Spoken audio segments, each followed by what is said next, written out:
Anong bihis ang paborito mong gawin sa iyong Barbie doll? Kakaiba ang imahinasyon ng isang toy company kung saan ang disenyo hango sa sinaunang kwento ng mga Pilipino na manananggal. Tinawag ng American toy company na Mattel Creations ang manananggal doll bilang si Marikit. Bukod sa mga pakpak, nade-detach din ang kalahating katawan nito. Kinaaliwan naman ng netizens ang patok at proud Pinoy fictional character na ito. Kakaibang obra. Kung kayo ay may kwentong kakaiba, mga kwento ng pag-ibig o storya ng inspirasyon at pag-asa, maaari nyo itong ibahagi. Sumali sa ating Facebook group na Balitang A to Z. Panoorin ang replay ng ating programa at sundan ang ating social media pages. Hanapin ang Balitang A to Z. Ang ating pabaong quote of the night ay mula mismo sa dating Pangulong Rodrigo Roa Duterte.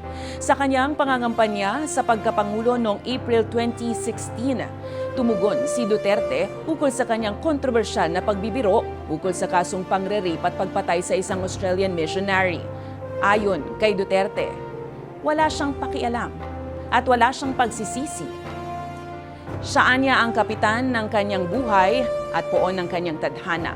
At kung ito ay kasisira niya, ay siya nawa.